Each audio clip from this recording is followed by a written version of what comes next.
Good morning students, Shri Saraswat વિદ્યાલયની અંદર આપ સૌનું હાર્દિક સ્વાગત છે. હું છું કુલદીપ ટંડેલ અને આપણે ફિઝિક્સ સબ્જેક્ટનો અભ્યાસ કરી રહ્યા છીએ. તો ચેપ્ટર 6 ની અંદર આગળ વધીએ તો લાસ્ટ ટાઈમ આપણે ગુરુત્વીય સ્થિતિ ઉર્જાનું સૂત્ર જોયું હતું કે h ઊંચાઈએ પદાર્થની ગુરુત્વીય સ્થિતિ ઉર્જા કેટલી હોય mgh. એટલે એની અંદર આપણે જમીન ઉપર એટલે કે 0 ઊંચાઈએ સ્થિતિ ઉર્જા 0 લીધી હતી. તો આ જમીનની સાપેક્ષમાં h ઊંચાઈએ જ્યારે આપણે પહોંચીએ તો ત્યાં આગળ એની સ્થિતિ ઉર્જા કેટલી થાય છે? mgh થાય છે. બરાબર. હવે ધારો કે h ઊંચાઈએથી પદાર્થને મુક્ત કરી દઈએ તો શું થાય? h ઊંચાઈએથી પદાર્થને મુક્ત કરતા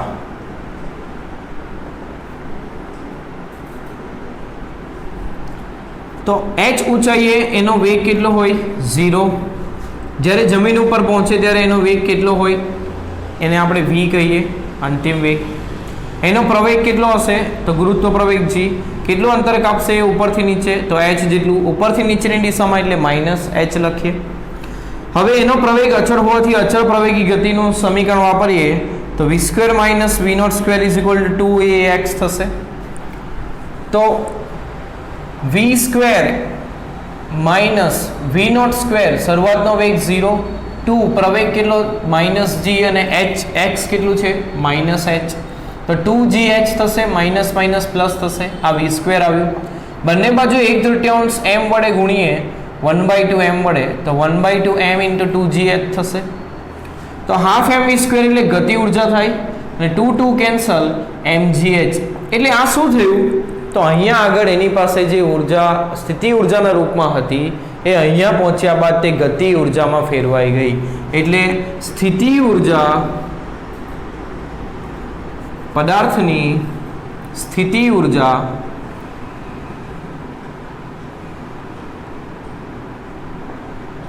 એ ગતિ ઉર્જામાં ફેરવાય છે, ગતિ ઉર્જામાં રૂપાંતર પામે છે.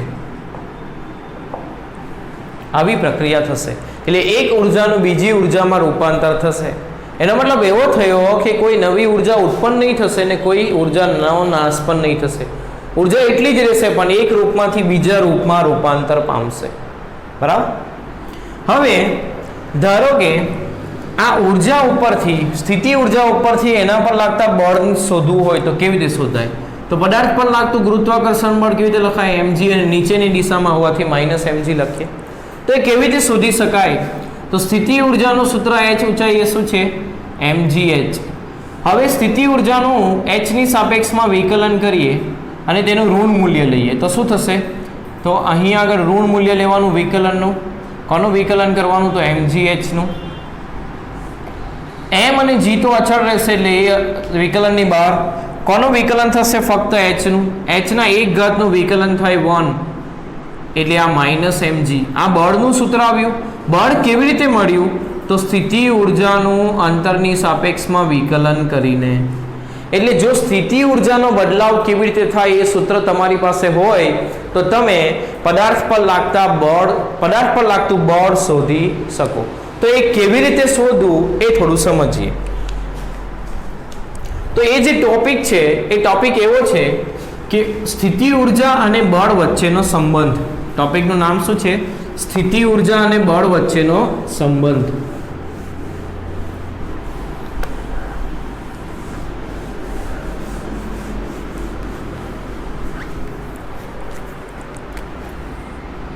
સ્થિતિ ઉર્જા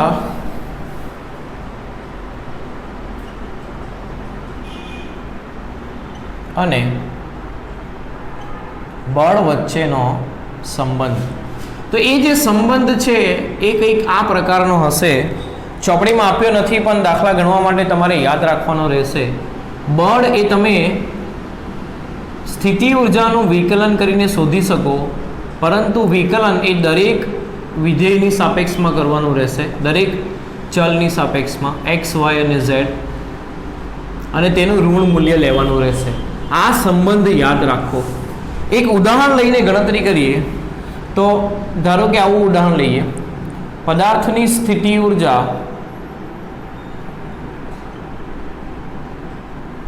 v બરાબર 2xy plus yz² plus x²z મુજબ બદલાય છે. તો પદાર્થ પર 1 2 1 આગળ લાગતા બળનું માન શોધો. પદાર્થ પર લાગતા બળનું માન શોધવાનું છે. ક્યાં આગળ? 1 2 1 આગળ. કેવી રીતે ગણાય એ સમજીએ. તો પદાર્થ પર લાગતું બળ એટલે શું કરવાનું? સ્થિતિ ઉર્જાનું પહેલા x ની સાપેક્ષે વિકલન કરીને i કેપ લખવાનું. આ જે વિકલન છે એ આપણે પાર્શિયલ ડિફરન્શિએશન લેશું. એટલે એ વિકલન એવું કરીશું કે જ્યારે આપણે x ની સાપેક્ષમાં કરતા હોય ત્યારે yz ને અચળ રાખીશું, y ની સાપેક્ષમાં કરતો હોય તો xz ને અચળ રાખીશું. બરાબર? એટલે એ વિકલનમાં જે d છે એને આવો વાંકો લખવામાં આવે છે ને ઇંગ્લિશમાં પાર્શિયલ ડિફરન્શિએશન કહેવાય.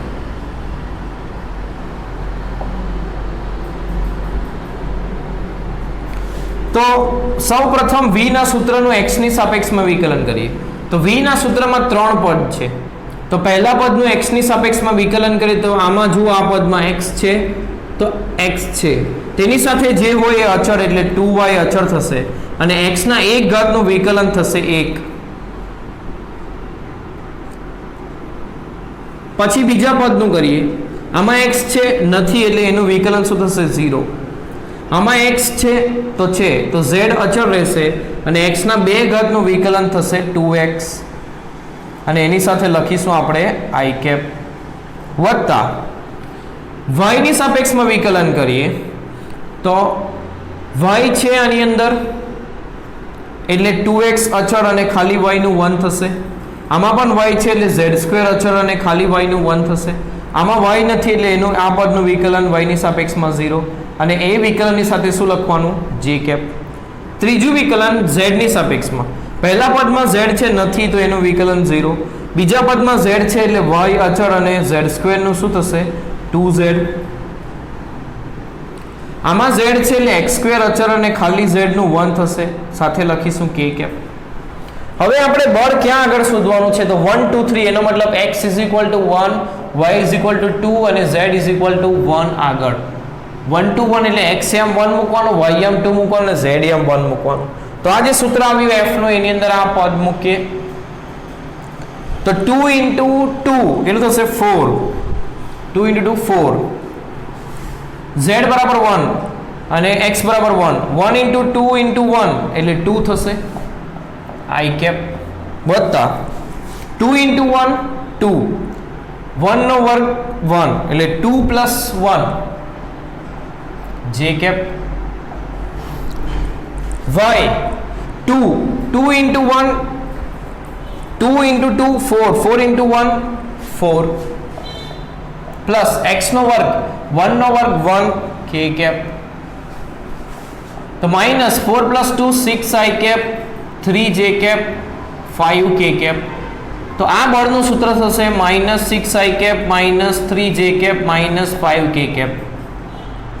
આ એના પર લાગતું બળ થયું. એટલે પદાર્થ પર કયા બિંદુ આગળ કેટલું બળ લાગે આવી રીતે આપણે સ્થિતિ ઉર્જાના સૂત્ર ઉપરથી શોધી શકીએ. એનું માન શોધવાનું. કોઈ પણ સદિશનું માન એટલે વર્ગમૂળમાં તેના ઘટકોનો વર્ગનો સરવાળો કરીશું. તો 6 નો વર્ગ 36 થશે, 3 નો વર્ગ 9 થશે અને 5 નો વર્ગ 25 થશે. 36 ને 9 થશે કેટલા? 45. 45 ને 25 કેટલા થશે? 45 ને 5 50 ને 20 70. વર્ગમૂળ 70 ન્યૂટન જેટલું બળ લાગશે. આટલું બળ આ બિંદુ આગળ એ પદાર્થ ઉપર લાગતું હશે. તો ચોપડીની અંદર ભલે ટોપિક નથી પણ આ રીતનો આ ટોપિક છે જે શોર્ટમાં બુકની અંદર આપ્યો છે પણ આપણે એને ડીપમાં એટલે ઊંડાણપૂર્વક સમજ્યા અને એક દાખલો પણ ગણ્યો. બરાબર? આગળના ટોપિક તરફ જઈએ.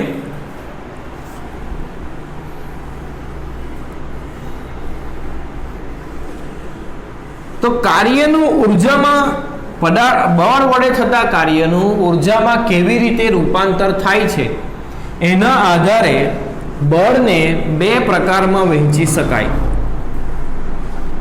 બળ વડે થતા કાર્યનું ઉર્જામાં કેવી રીતે રૂપાંતર થાય છે એના ઉપરથી બળને બે પ્રકારમાં વહેંચી શકાય. બરાબર. તો બળ વડે થતા કાર્યનું ઉર્જામાં રૂપાંતરને આધારે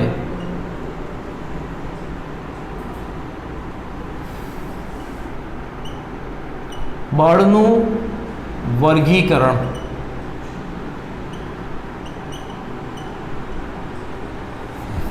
તો બળને બે પ્રકારમાં વહેંચી શકાય. પહેલો પ્રકાર છે સંરક્ષી બળ અને બીજો પ્રકાર છે અસંરક્ષી બળ.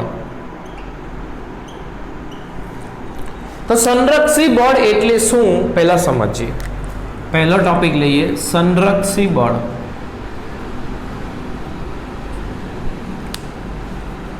તો જે બળ વડે થતું કાર્ય એ સંપૂર્ણ ઊર્જા રૂપે સંગ્રહ પામે, અથવા તો એવું કહી શકાય કે વ્યય ન પામે, તે બળને સંરક્ષી બળ કહે છે. એટલે આવા બળ વડે જેટલું પણ કાર્ય કરો તે કાર્ય તે પદાર્થની અંદર ઊર્જા રૂપે સંગ્રહ પામે. જેમ કે આપણે જોયું ગુરુત્વાકર્ષણ બળ. તો ગુરુત્વાકર્ષણ બળ વડે પદાર્થને h ઊંચાઈએ લઈ જવા જે કાર્ય આપણે કર્યું તેમાં ઊર્જા રૂપે સંગ્રહ પામ્યો. એટલે એમાં કોઈ ઊર્જાનો વ્યય થયો નહીં. તો એવા બળને શું કહેવાય? સંરક્ષી બળ. બરાબર. તો આની અંદર સંરક્ષી બળ માટે સંરક્ષી બળ વડે થતું કાર્ય એ સ્થિતિ ઊર્જામાં ફેરફાર દર્શાવે છે. સ્થિતિ ઊર્જામાં થતો ફેરફાર દર્શાવે છે. એટલે આવા બળ વડે થતું કાર્ય એ સ્થિતિ ઊર્જાના ફેરફારના ઋણ મૂલ્ય જેટલું હોય છે. બરાબર. આ વસ્તુ ખાસ યાદ રાખવાની. એટલે જો કાર્ય ધન હોય તો સમજવું તંત્રની સ્થિતિ ઊર્જા ઘટાડે, અને જો બળ વડે થતું કાર્ય ઋણ હોય તો એ તંત્રની સ્થિતિ ઊર્જા વધારે. આ ખાસ ધ્યાનમાં રાખવું. બરાબર. બીજો એક પોઈન્ટ, આ જે પણ પોઈન્ટ લખાવું છું એ 1 માર્ક્સના પ્રશ્નની અંદર તમને પૂછાઈ શકે પરીક્ષાની અંદર. સંરક્ષી બળ વડે થતું કાર્ય એ પદાર્થના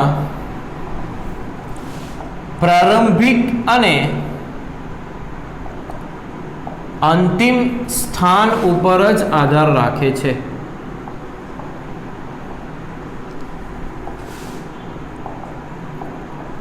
તેના ગતિ માર્ગ પર આધારિત નથી. એટલે આપણે m દળના પદાર્થને h ઊંચાઈ આપણે લઈ ગયા તો તમે સીધા લઈ જાઓ કે વાંકા ચૂકે માર્ગે લઈ જાઓ, કાર્ય હંમેશા સ્થિતિ ઊર્જામાં થતા ફેરફાર જેટલું જ થશે.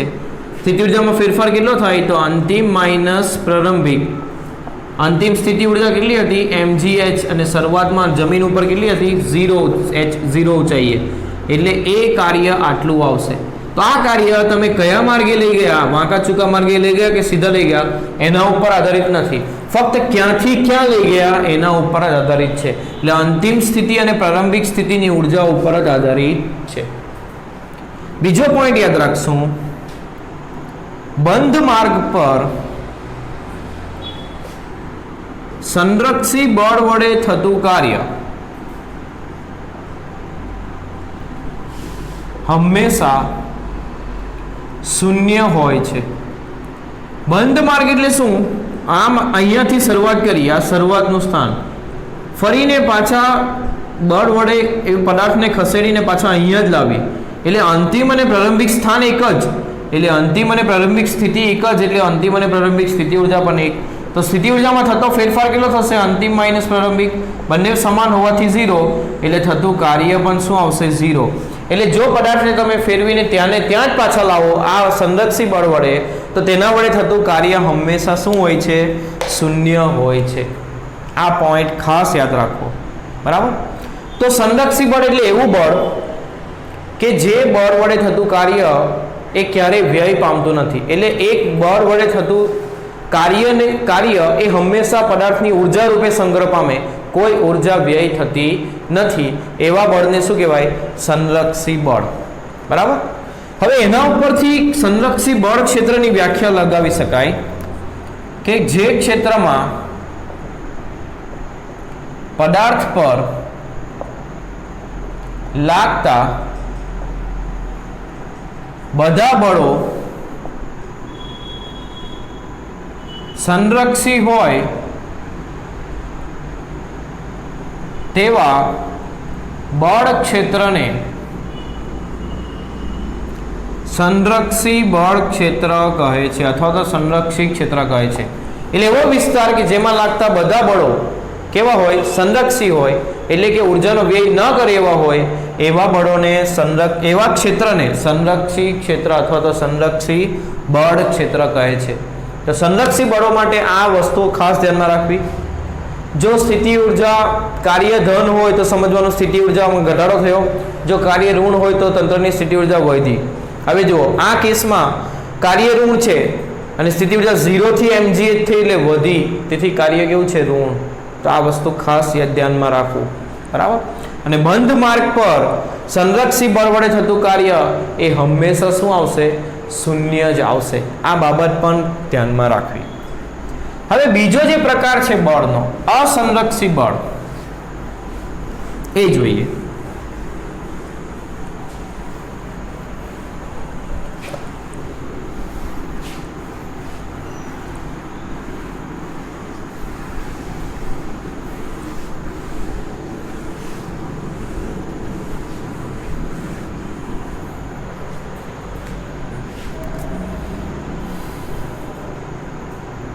અસંરક્ષી બળ.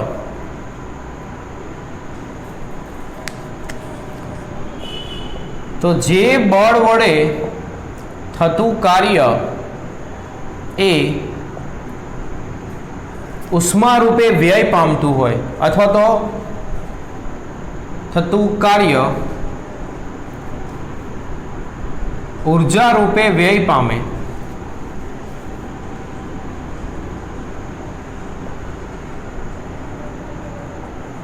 તેવા બળને અસંરક્ષી બળ કહે છે. ઉદાહરણ: હવાનું અવરોધક બળ,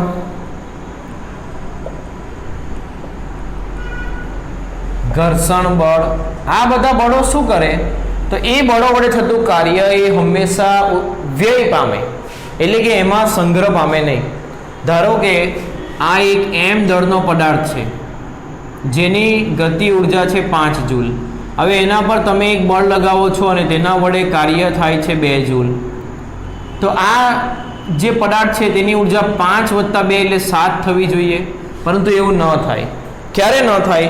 જ્યારે અહીંયા કોઈ ઘર્ષણ બળ લાગતું હોય તો ઘર્ષણ બળ વડે જે કાર્ય થાય, ધારો કે ઘર્ષણ બળ વડે 1 જૂલ જેટલું કાર્ય થાય, તો તે ઉર્જા 1 જૂલ જેટલી ઉર્જા વ્યય પામે. એટલે 5 ને 2 7 થવી જોઈએ, પરંતુ 1 વ્યય પામે એટલે 6 જૂલ જ થશે. એટલે ગતિની વિરુદ્ધ દિશામાં લાગતા અવરોધક બળ વડે જે કાર્ય થાય તે ઉર્જા વ્યય પામતી હોય, અને જે સંરક્ષી બળો છે તેના વડે થતું કાર્ય એ પદાર્થમાં ઉર્જા રૂપે સંગ્રહ પામતું હોય છે. આ વસ્તુ ખાસ ધ્યાનમાં રાખવી, કારણ કે આ જે શબ્દો છે એ વારંવાર આવશે આ ચેપ્ટરની અંદર, બરાબર. તો ગુરુત્વાકર્ષણ બળ, વિદ્યુત ક્ષેત્ર વડે લાગતું બળ, ચુંબકીય ક્ષેત્ર વડે લાગતું બળ, આ બધા બળો કેવા છે? સંરક્ષી બળો છે. જ્યારે ઘર્ષણ બળ અને હવાનું અવરોધક બળ, જે ગતિને અવરોધે એવા બળ હોય, એ હંમેશા અસંરક્ષી હોય છે. એટલે સંરક્ષી બળ ક્ષેત્રમાં થતું કાર્ય એ સ્થિતિ ઉર્જાના ફેરફારના ઋણ મૂલ્ય જેટલું હોય અથવા તો ગતિ ઉર્જાના ફેરફાર જેટલું હોય છે. બરાબર. આગળનો ટોપિક જોઈએ, ઉર્જા સંરક્ષણનો નિયમ.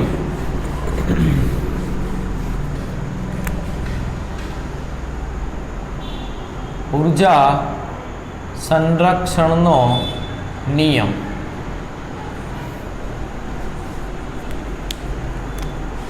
તો ધારો કે F જેટલા સંરક્ષી બળ વડે પદાર્થનું ડેલ્ટા એક્સ જેટલું સ્થાનાંતર થાય છે તો કાર્ય ઉર્જા પ્રમેય પરથી શું લખાય? તો ગતિ ઉર્જામાં થતો ફેરફાર બરાબર કાર્ય હોય. ગતિ ઉર્જામાં કેટલો ફેરફાર થાય? તો કાર્ય જેટલો. કાર્ય બરાબર શું આવશે? તો બળ ગુણ્યા સ્થાનાંતર. આ પહેલું સૂત્ર. તે જ રીતે બળ અને સ્થિતિ ઉર્જા વચ્ચેનો સંબંધ, બળ અને સ્થિતિ ઉર્જા વચ્ચેના સંબંધ પરથી શું લખાય? તો અત્યારે જ આપણે લખ્યું F બરાબર -dv/dx, આવું આપણે લખ્યું. એક જ ચલ બદલાતો હોય તો ફક્ત dx કે dy કે dz જ આવશે. આ ફેરફારને ડેલ્ટા v લખીએ અને આ dx ને ડેલ્ટા x લખીએ તો આના પરથી F ડેલ્ટા x બરાબર માઇનસ ડેલ્ટા v આવ્યું. એટલે કે માઇનસ ડેલ્ટા v બરાબર F dx ડેલ્ટા x આવ્યું. સમીકરણ નંબર 2. સમીકરણ 1 અને 2 ને સરખાવીએ. સમીકરણ 1 અને 2 ને સરખાવતા શું થશે? બંને f dx છે. આપણને f dx એટલે ડેલ્ટા k બરાબર માઇનસ ડેલ્ટા v થશે. એનો મતલબ delta k plus delta v બરાબર 0 થશે. ડેલ્ટા k એટલે અંતિમ ગતિ ઉર્જા માઇનસ પ્રારંભિક ને ડેલ્ટા v એટલે અંતિમ સ્થિતિ ઉર્જા માઇનસ પ્રારંભિક બરાબર 0. તો અંતિમ ઉર્જાનો સરવાળો કરો, ગતિ અને સ્થિતિ. જમણી બાજુ પ્રારંભિક ઉર્જાઓ લઈ જાઓ તો ગતિ વત્તા સ્થિતિ આવું લખાય. હવે પદાર્થની અથવા તો તંત્રની, તંત્ર એટલે ઘણા બધા પદાર્થોને ભેગું થઈને જે તંત્ર બને છે, તો તંત્રની ગતિ ઉર્જા અને સ્થિતિ ઉર્જાના સરવાળાથી મળતી કુલ ઉર્જાને પદાર્થની યાંત્રિક ઉર્જા કહે છે. તો ગતિ વત્તા સ્થિતિ, આ સમીકરણ પરથી શું લખાય? સમીકરણ 3 પરથી શું લખાય? તો અંતિમ ગતિ વત્તા સ્થિતિ એટલે અંતિમ યાંત્રિક ઉર્જા. યાંત્રિક ઉર્જા એટલે શું? તો કે ગતિ ઉર્જા વત્તા સ્થિતિ ઉર્જા બરાબર પ્રારંભિક ગતિ વત્તા સ્થિતિ એટલે પ્રારંભિક યાંત્રિક ઉર્જા. એનો મતલબ યાંત્રિક ઉર્જા એ કેવી રહે છે? અચળ રહે. એટલે જો પદાર્થ પર સંરક્ષી બળ વડે કાર્ય થાય, જો પદાર્થ પર